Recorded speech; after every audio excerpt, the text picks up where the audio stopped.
Hello friends, कैसे हो आप सब लोग। तो फ्रेंड्स, आज के इस वीडियो में हम बात करेंगे प्रिंसिपल ऑफ मोटिवेशन के बारे में, अर्थात अवप्रेरणा के सिद्धांत के बारे में, जो कि हमारी सभी टाइप के टीचिंग एग्जाम के लिए बहुत महत्वपूर्ण है। चाहे वो हमारा यूपी टेट हो, एससी टेट हो या कोई अदर टीचिंग एग्जाम हो, ठीक है, सभी में यहाँ से प्रश्न पूछे जाते हैं। और इससे पहले भी मैंने एक और वीडियो बनाई थी अवप्रेरणा पर, जिसमें मैंने अवप्रेरणा की डेफिनेशन और उसके टाइप्स के बारे में बताया था। तो आप पहले वो वाली वीडियो देखें, इसके बाद ये वाली वीडियो देखें, तो आपको ये सारी चीज़ें अच्छे से समझ में आ जाएंगी। तो आइए हम चलते हैं और सीखते हैं अवप्रेरणा के सिद्धांत के बारे में। तो इसमें पहला सिद्धांत है मैस्लो की हायरार्की नीड्स थ्योरी, जिसको मैस्लो का आवश्यकता प्रदान क्रम कहते हैं, या फिर हम इसको आत्मसिद्धि का सिद्धांत भी कहते हैं, यानी सेल्फ एक्चुअलाइजेशन थ्योरी। और ये अब्राहम एच मैस्लो के द्वारा दिया गया था ये सिद्धांत। तो आइए हम सिद्धांत को देखते हैं। मैस्लो के अकॉर्डिंग व्यक्ति की 5 तरह की आवश्यकताएं होती हैं। इसमें पहली है दैहिक आवश्यकता, दूसरी है सुरक्षा की मांग, तीसरी है आत्मीयता की आवश्यकता, और चौथी है सम्मान की आवश्यकता, और पांचवा है आत्मसिद्धि की आवश्यकता। तो आप फ्रेंड्स ये देख रहे होंगे स्क्रीन पे, ये पिरामिड टाइप का बना हुआ है। इसमें सभी आवश्यकताओं को क्रमबद्ध दर्शाया गया है। तो फ्रेंड्स, एग्जाम में कभी कभी ये प्रश्न पूछ लेता है कि जो मैस्लो का आवश्यकता पदानुक्रम क्रम है, उसको क्रमबद्ध अवस्था में रखिएगा। ठीक है, तो आप इसको एक बार देख जरूर लेना। तो आइए हम समझते हैं। इसमें पहला नंबर है दैहिक आवश्यकता, अर्थात फिजिकल नीड्स, इसको हम कहते हैं।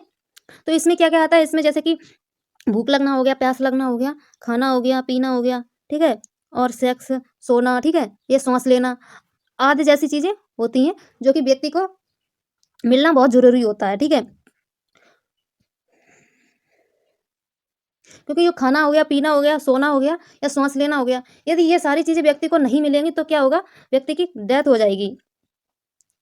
क्योंकि मान लीजिए जैसे कि कोई व्यक्ति है काफी दिनों से भूखा है, मान लीजिए 1 हफ्ते से भूखा है, अब उसके सामने तुम चाहे करोड़ों रुपए रख दो, लेकिन यदि व्यक्ति को भूख लगी होगी, ठीक है, तो वो भोजन ही करेगा। यदि उससे ये कह दिया जाए कि नहीं तुम 1 करोड़ रुपए और ले लो और तुम देखो 1 हफ्ते और भोजन मत करो, तो वो क्या करेगा, नहीं नहीं भाई, वो तुरंत मना कर देगा, ये कह देगा कि नहीं, कि मुझे पहले भोजन चाहिए। क्योंकि यदि व्यक्ति भोजन नहीं करेगा तो उसे पता है कि उसकी डेथ हो जाएगी, यदि उसको खाना पीना और सोना नहीं मिला तो। ठीक है, तो ये क्या हो गया, अभी व्यक्ति की दैहिक आवश्यकता हो गई।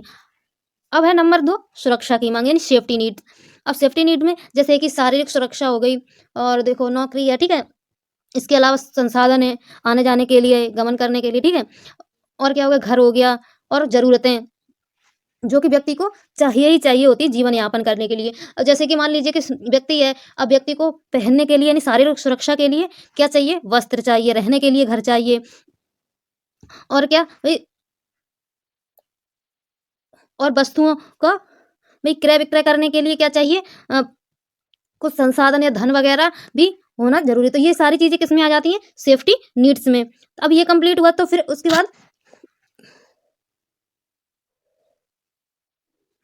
उसके बाद नंबर 3 है आत्मीयता की आवश्यकता, अर्थात बिलोंगिंग नीड्स। ये देखना, ये लव रिलेटेड नीड्स होती हैं, जैसे कि दोस्त बनाना। इस अवस्था में व्यक्ति क्या करता है, दोस्त बनाता है। जैसे कि आपके भी कई सारे दोस्त होंगे, ठीक है, या फिर परिवार से किसी ऐसे व्यक्ति होते हैं जिनसे हमारे घनिष्ठ संबंध होता है, जिससे हम जैसे कि अच्छी हो या खराब, वो सारी बातें हम क्या करते हैं, शेयर करते हैं। जैसे कि चाहे वो माँ हो सकती है, बड़ी बहन हो सकती है, बड़ा भाई हो सकता है, या छोटा भाई छोटी बहन, या फिर कोई जैसे कि दादा हो सकते हैं, दादी हो सकती हैं। जो आपके परिवार में भी कोई ऐसा व्यक्ति होगा जिससे आप सारी बातें शेयर करते होंगे, ठीक है। और जीवन साथी भी इसी अवस्था में मिलते हैं, ठीक है, चाहे वो लड़का हो तो लड़की को, लड़की हो या लड़का को, वो इसी अवस्था में क्या बनाते हैं, वो जीवन साथी भी बनाते हैं।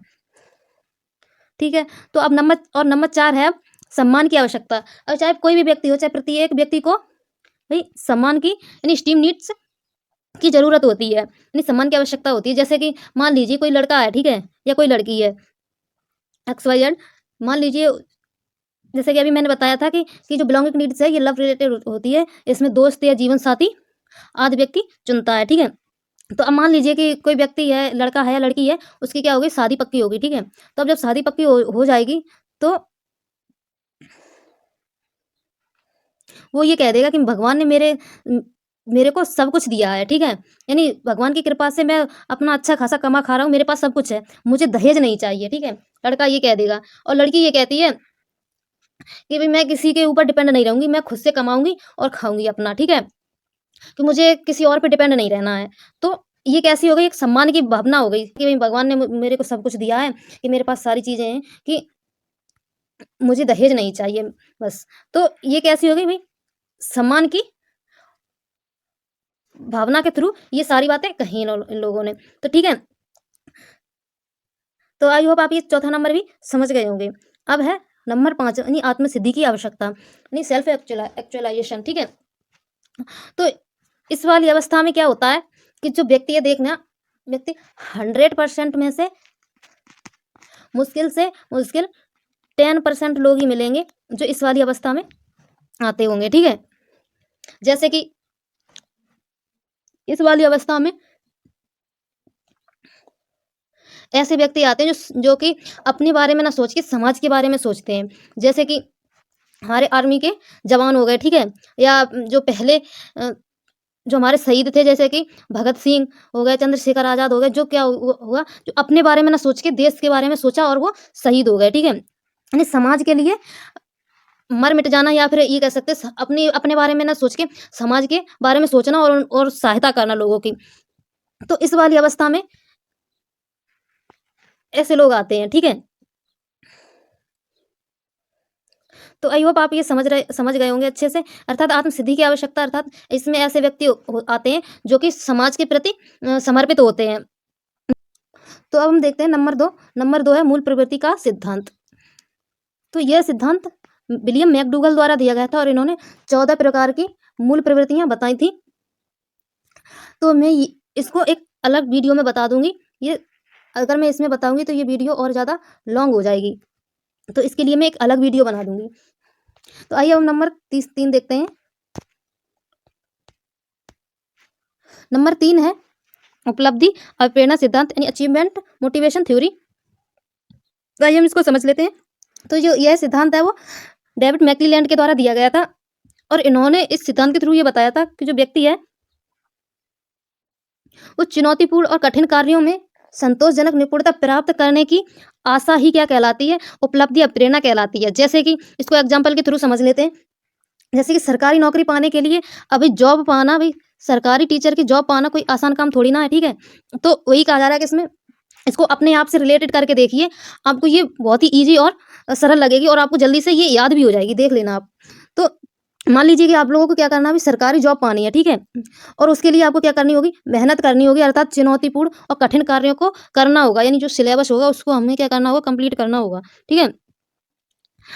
और वो हम लोग क्यों करेंगे, क्योंकि इससे हमें पता है भई हमारी जॉब लग जाएगी यदि, तो हमें अच्छी-खासी क्या मिलेगी, सैलरी देखने को मिलेगी और समाज में भई मान-सम्मान और प्रतिष्ठा भी देखने को मिलेगी। ठीक है? तो इससे हमें क्या क्या समझ में आया कि जो भई चुनौतीपूर्ण और कठिन कार्य हम क्यों कर रहे हैं? क्योंकि हमको जॉब प्राप्त हो जाए, ठीक है? और इसी आशा से कर रहे हैं भई कि जब हमें जॉब प्राप्त हो जाएगी, तो क्या होगा? समाज में मान-सम्मान और प्रतिष्ठा मिलेगी। तो ये जो मान-सम्मान और प्रतिष्ठा वाली बात है, ये हमें क्या दिला रही है? संतोषजनक निपुणता दिला रही है, ठीक है? ये प्राप्त करा रही है क्योंकि जो हम कठिन कार्य और जो चुनौतीपूर्ण जो सिलेबस है हमारा, वो हम लोग कंप्लीट कर रहे हैं, मेहनत कर रहे हैं, इसी आशा से कि हमको जब जॉब मिल जाएगी, तो भई हमारा समाज में नाम होगा और हमको अच्छी-खासी सैलरी मिलेगी। हमने जो भी सपने देखे होंगे, शॉपिंग करना या घूमना-फिरना, वो भी हम सारे अपने पूरे करेंगे, ठीक है? तो यही सारी चीज़ें क्या कहलाएँगी भई? उपलब्धि और प्रेरणा कहलाएँगी, जो कि हमारी आशा होती है एक उपलब्धि अर्थात जॉब पाने की। और जब हम ये सोचते हैं सारी बातें, तो इसी से हमें क्या होता है, एक संतोषजनक निपुणता प्राप्त होती है कि यदि हमारी जॉब लग गई, हम अभी मेहनत कर लें और यदि हमारी जॉब लग गई, तो हम जो भी है, जो भी हमने सोच रखा होगा, चाहे शॉपिंग करना हो गया, घूमना-फिरना हो गया, तो वो हम सारी अपना पूरा करेंगे, ठीक है? तो आई होप आपको ये अच्छे से समझ में आ गया होगा। अब आइए देखते हैं नंबर 4।